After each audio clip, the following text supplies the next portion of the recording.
Boa noite a todos. Vamos então, neste momento, elevar o pensamento a Deus, a Jesus, pedir que Jesus, no seu amor, envolva todos os nossos lares, a todos nós, participantes deste grupo de estudos.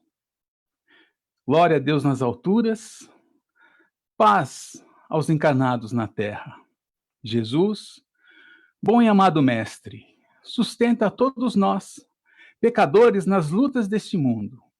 Anjo bendito, enviado por Deus, abre para nós os teus compassivos braços e abriga-nos do mal. Levanta os nossos espíritos à majestade do teu reino e infunde em todos os nossos sentidos a luz do teu imenso amor. Concede-nos ainda, Jesus, a todos nós, o entendimento para o tema de hoje. Que assim seja, graças a Deus. O nosso tema de hoje, ele é baseado no capítulo 18 do livro Palavras de Vida Eterna e foi escrito por Emmanuel através do médium Chico Xavier. Para falar sobre as atitudes essenciais, Emmanuel foi buscar em Lucas, capítulo 15, versículo 17, a passagem onde Jesus disse assim: qualquer um que não tomar a sua cruz e vier após mim, não pode ser meu discípulo. Emmanuel, então, segue explicando. Duas atitudes fundamentais recomenda-nos Jesus se nos propomos a desfrutar da intimidade. Primeiro, tomar a cruz salvadora de nossos deveres. Segundo, seguir os seus passos. Tomar a cruz significa transportar conosco, seja onde for, os compromissos do presente e do passado. A somatória dos dois tipos de compromissos compõe a estrutura do peso da cruz que carregamos. Seguir os passos de Jesus é o que nos condiciona, é o que nos dá sustentação, é o que torna leve essa cruz que precisamos carregar. E como fazer, então, para seguir os passos de Jesus? Estaremos seguindo os passos de Jesus a partir do momento em que aprendemos exercitar e vivenciar em nós mesmos, perante os outros e perante as inúmeras situações e dificuldades que a vida nos impõe, o evangelho que Jesus veio trazer a este mundo. Essa é a maneira que todos temos para seguir Jesus.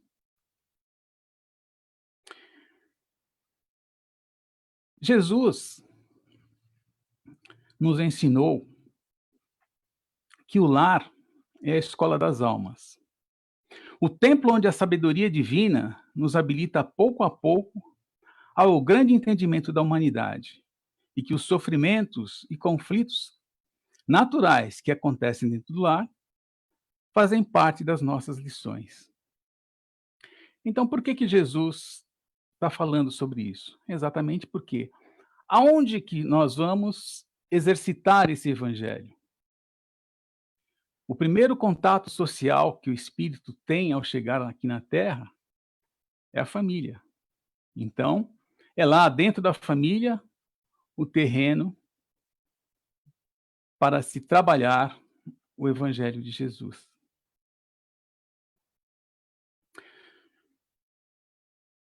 Nas redes sociais, né, e também as pessoas têm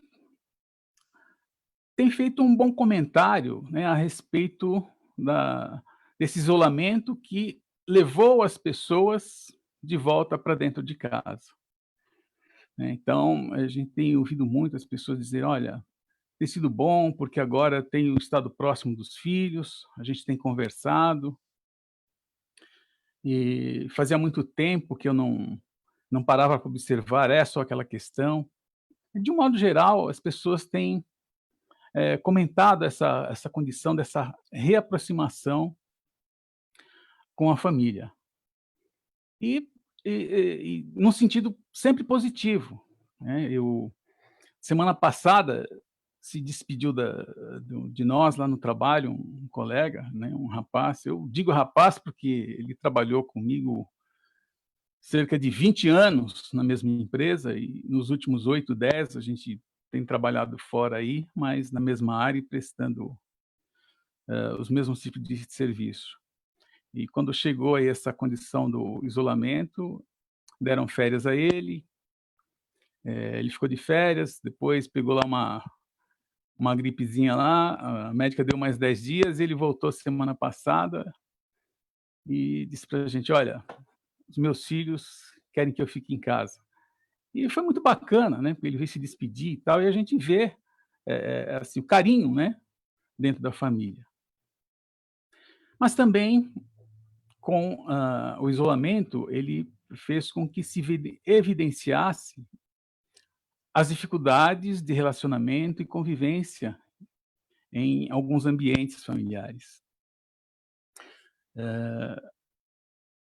A própria imprensa, alguns dias atrás, comentou que, a questão com a agressão à mulher aumentou nesse período.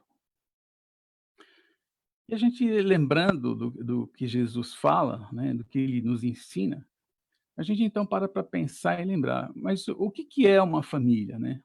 Como se compõe uma família a partir da espiritualidade? Nós sabemos que a família, ela é composta daqueles, na maioria das vezes, aqueles espíritos afins, né, aqueles afetos que reencarnam junto, né, para ali lutarem, para ajudarem a alavancar, às vezes, aquela família para frente. E é uma coisa que a gente, às vezes, observa, né, quando, no meio familiar, quando alguém diz: "Olha, o pai e a filha parecem que os 2 são irmãos. Para tudo eles querem estar junto, tudo eles se envolvem", e a gente vê que é aquela afinidade, né, aquele sentido positivo de buscar as coisas, de fazer as pessoas ir para frente, de envolver a família. Às vezes, vê essa condição do filho com a mãe, o filho com o pai, ou às vezes entre 2 irmãos, e às vezes também entre o marido e a mulher, né, aquele casal que às vezes um olha para o outro e parece que já sabem o que querem dizer. Mas também traz para esse grupo, muitas vezes, quem? Os adversários do passado, né, aqueles que nós transformamos em inimigos. Esses também vêm para aquele círculo familiar, para quê? Para recomeçar, para trabalhar a reaproximação, desenvolver o amor, apagar os erros do passado e também, além dos adversários, aqueles espíritos que, em vidas anteriores, nós, de alguma maneira, contribuímos para que ele se perdesse. E agora também vem fazer parte desse círculo. Daí essas dificuldades de convivência. É muito comum, às vezes, a gente ver pessoas que ficam até tarde no trabalho, saem depois para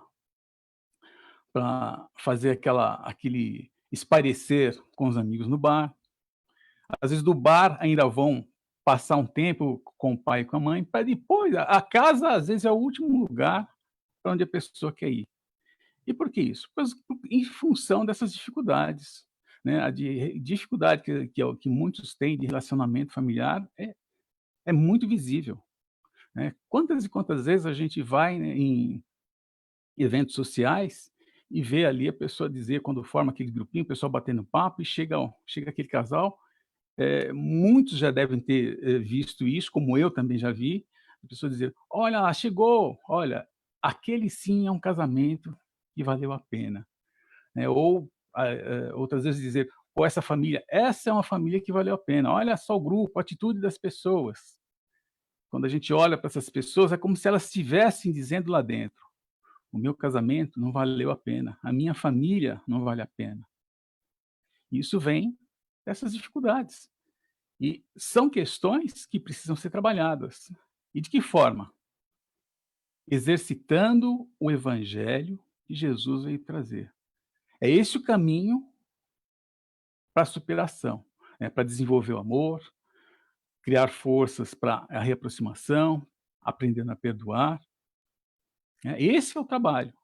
Por quê? Exercitar o evangelho nas outras pessoas é muito fácil, né. Olha, você precisa ter mais calma, você precisa ter paciência, você precisa se colocar no lugar do outro, você precisa aprender a conversar, você precisa aprender a saber ouvir as pessoas. Quando a gente se dirige para o outro, é muito fácil colocar essas coisas. Mas trabalhar isso dentro de nós é a grande tarefa. E daí a gente sabe que, os conflitos não são fáceis. E como a gente falou na semana passada, é muito importante que a gente aprenda a seguir Jesus através desse exercício do evangelho, porque é ele que vai trazer para nós aquela conquista de valores que a gente precisa para conseguir ir passando pelas provas, aprendendo a se relacionar com as pessoas, né. Eu lembro de uma frase antiga, muito interessante, onde eu não lembro de quem é, mas que diz assim: "Olha, o ser humano, ele aprendeu a nadar como os peixes, aprendeu a voar como os pássaros, mas não consegue entender o seu irmão". E isso é uma grande verdade, né, a dificuldade de relacionamento nos círculos familiares é grande. Muita gente deixa a existência terrena com pendências para a vida futura, em função de não conseguir esse trabalho com a família, e que é uma grande prioridade, porque foi Jesus que ensinou: "Olha,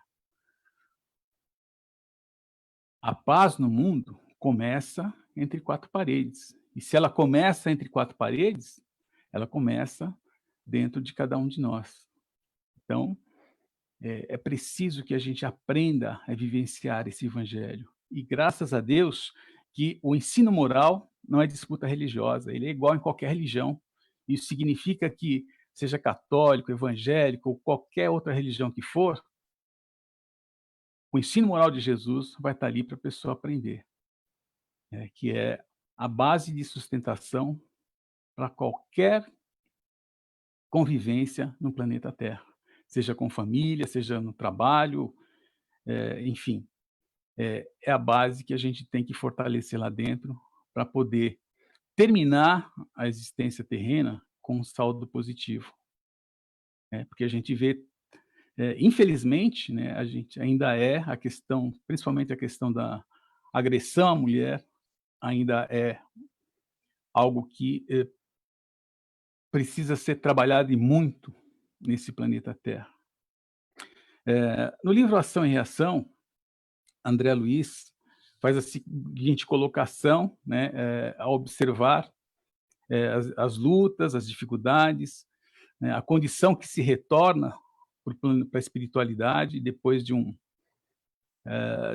uma luta não terminada, não concluída, em termos de trabalhos planejados na espiritualidade. Então, ele diz assim: "Meu Deus, quanto tempo às vezes vamos gastar para refazer a inconsequência de um simples minuto?" Isso tanto dentro como fora de casa. Às vezes também fora de casa, um minuto a gente toma uma atitude que depois vai ter um peso muito grande com relação ao futuro. E por que isso? Porque falta para a gente exercitar as virtudes, né. Então, paciência, tolerância, compreensão, todas são conquistas individuais, mas são passíveis de serem treinadas. Eu me lembro, há muitos anos, fui assistir uma palestra onde a pessoa fez uma comparação que eu achei muito legal. Ela comparou o preparo para a modalidade esportiva e a paciência. Então, ele disse o seguinte: "Olha, quando uma pessoa vai se preparar para ser um corredor, Ele vai começar ali trotando devagar, daqui um dia ele está correndo 20 metros, 40, 50, 100 metros, até ser capaz de correr aí uma corrida de maratona. E durante esse período de treinamento, o que que a pessoa conquista? O que que ela ganha? Ela desenvolve resistência física. Ele colocou o seguinte: olha, aquele que treina a paciência desenvolve resistência moral, ou seja, a pessoa vai criar uma condição de se desequilibrar com muito menos facilidade diante das situações que a vida apresenta no dia a dia, né? Aquele equilíbrio que se pede para que se estabeleça em si mesmo perante os outros, se torna um pouco mais fácil. André Luiz continua dizendo o seguinte: olha, a ação do mal pode ser rápida, mas ninguém sabe quanto tempo exigirá o serviço da reação indispensável ao restabelecimento da harmonia soberana da vida, quebrada por nossas atitudes contrárias ao bem. E para finalizar, Emmanuel coloca da seguinte forma: não vale a pena sofrer, é preciso aproveitar o sofrimento. Né? O que que é isso? O que que quer dizer com isso? E como é que a gente aproveita o sofrimento? Trabalhando a resignação, né? Aprendendo a entender que talvez seja necessário passar por determinadas experiências. Então, a gente busca através da oração, através da confiança em Jesus, na espiritualidade, a força que a gente precisa para o nosso dia a dia, para as nossas provações, para as nossas dificuldades. Então é isso, pessoal. Era essa a nossa mensagem de hoje. Eu vou fazer a prece final e abrir espaço para os comentários. Vamos assim, então, nesse momento, mais uma vez, levar o pensamento a Deus, a Jesus, a Mãe Maria de Nazaré, aos trabalhadores espirituais que têm nos acompanhado, observado nas nossas reuniões. Que Jesus, no seu infinito amor, abençoe o nosso planeta, abençoe aos hospitais, abençoe aos profissionais da área de saúde, abençoe e ampare aquelas pessoas que estão passando por essa enfermidade, abençoe os líderes políticos, ilumine a consciência desses irmãos para que eles possam entender qual é a proposta como um bem maior para a humanidade. Que todos nós possamos receber de Jesus aquela energia que fortaleça o espírito e a matéria de cada um de nós e nos dê a sustentação necessária para prosseguirmos na nossa jornada terrena. Que assim seja, graças a Deus. Muito bem. Pessoal, fica à vontade quem quiser comentar alguma coisa. Boa noite, Carlinhos. Boa noite a todo mundo. Boa noite. Obrigado pelo tema. Eu estava até comentando aqui um pouco antes da reunião começar, e essa questão da família, né? Eu acho que a família, esse conceito de família espiritual, na minha visão, é um dos conceitos mais poderosos do espiritismo, né? Sim. Porque quando a gente reconhece como família espiritual algo que está acima da família material, sem sombra de dúvidas, e quando a gente é capaz de reconhecer em pessoas que estão fora dos nossos laços consanguíneos, nossos irmãos espirituais, pais espirituais, sobrinhos espirituais, sei lá, brincadeira, mas quando a gente começa a ver a nossa família espiritual fora do nosso laço consanguíneo, a gente começa a entender o conceito de caridade verdadeira. Então, eu acho que esse é um conceito revolucionário, quando a gente diz que a família, ela não é a família consanguínea, não é a principal. Porque toda a nossa busca da humanidade sempre foi: a gente se volta para o clã, ou a gente se volta para a tribo, ou a gente se volta para a nossa família, não é? Não tem nada errado com isso. Ou o nosso país, você percebe? A gente sempre tem um jeito de traçar fronteiras entre os seres humanos. A nossa espécie, animal versus bicho, a nós, sabe? Raça, negros, brancos, amarelos. nacionalidades, línguas. Essas coisas não existem. Quando você vai de um país para o outro, você vê aquela linha traçada no chão? Existe aquela linha? Ou é uma linha que alguém criou da fronteira, alguém criou na cabeça de alguém? Pois é. Essa linha não existe. E da mesma forma, a linha que separa famílias ou povos, ela não existe, a gente que inventou isso. Não inventamos, sabe? É lógico que existe toda uma história e tudo, mas ela não existe do ponto de vista espiritual. Do ponto de vista espiritual não existe linhas. Do ponto de vista espiritual não existe fronteiras. Então eu acho que isso é um conceito revolucionário, quando a gente realmente incorporar essa questão da família espiritual na nossa visão de mundo, que é o tema que você trouxe hoje, aí nós nos transformamos, porque a gente vê realmente o outro como irmão. E desculpa o comentário longo, só mais uma coisa bem rápida. Imagina, não, fica à vontade, imagina. Outra coisa que eu gostaria de comentar, até pedir para você comentar também, você falou muito bem da família espiritual em si, mas eu queria também convidar, sem levantar polêmica, a gente a refletir que o conceito de família mudou muito hoje em dia. Antigamente era pai, mãe e filho. Hoje em dia está cheio de famílias que é mãe solteira, que o pai abandonou. Muita, muita. É o que Tem mais tem. pais solteiros, mães abandonadas, o pai cria. Tem famílias homoafetivas, que casais homoafetivos adotam um filho. Né? Tem famílias adotadas. Tem crianças que crescem em orfanato, então a família delas são os irmãos e os tios do orfanato. Então, aquela realidade de pai, mãe e filho, ela não é a de todos. Então, quando a gente pensa em família, mesmo a família com sangue, a família material, né, a gente também tem que abarcar todas essas novas formas de expressão familiar, que eu acho muito importante também. A gente tem em conta que a família hoje em dia é muito mais do que se pensava, do que se queria antigamente. Tanto do ponto de vista material, né? Sim. E tudo isso já é programado, planejado na espiritualidade antes de vir.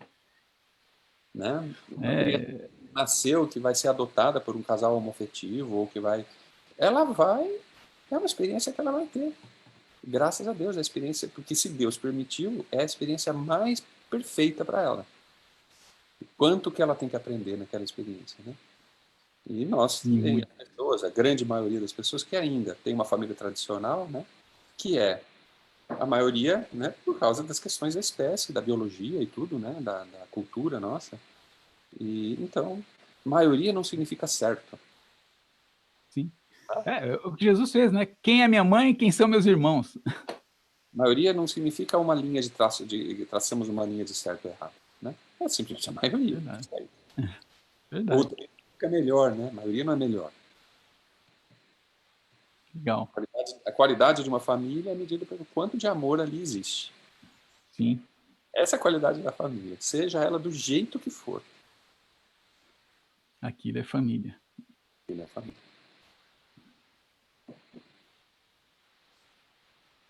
Pessoal, queria abrir para vocês mais alguma pergunta, aproveitar aí o Carlinhos disponível, né? Temos a sorte de ter o Carlinhos disponível para responder perguntas uma vez por semana.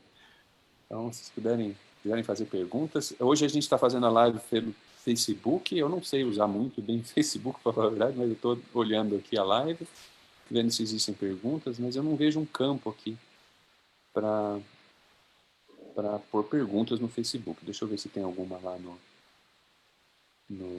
hoje a gente está indo até no YouTube, a gente está em 3 canais hoje, Zoom, Facebook e YouTube. Muito bom. Então, pessoal, algum comentário, alguma pergunta, agradecimento ao Carlinhos também. Às vezes pode ter falado alguma coisa que tocou particularmente, né?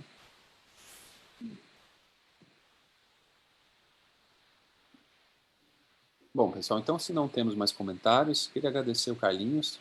Esse tema foi ótimo, Carlinhos. Eu acho que eu não consigo imaginar um tema melhor hoje em dia, porque é justamente na época de pandemia, a nossa sustentação acaba sendo mesmo a nossa família, o círculo mais próximo, né? E cultivar esses valores. Então, muito obrigado pelo tema que você trouxe hoje, pela forma como você trouxe para a gente, que foi muito bacana. E amanhã nós seguiremos com a nossa linha de palestras com a Luciana. Lu está online. Lu, você já tem a palestra, o tema de amanhã? Sou eu? Amanhã não, amanhã é sexta. Opa, perdão. Nossa, gente. Amanhã é Amanhã é o sexta. Léo. Não, amanhã vai ser uma outra pessoa. Nossa, gente, viajei. Amanhã vai ser uma outra pessoa. O Léo não vai poder vir, então eu convidei meu irmão Aulus. O Aulus, ele é também espírita desde que nasceu comigo aqui, né? É, na mesma família. E ele é um palestrante também espírita de muitos anos. Ele é professor de veterinária lá em Jaboticabal. E ele vai nos falar sobre o tema Brilhe Vossa Luz, baseado em Mateus, capítulo 5, versículo 16. Então, o tema de amanhã é Brilhe Vossa Luz, e vocês vão conhecer meu irmão Aulus aqui nessa nosso encontro. E é isso, pessoal. Agradeço a todos vocês, obrigado pela presença e espero ver todos vocês amanhã às 8 horas. Boa noite a todos.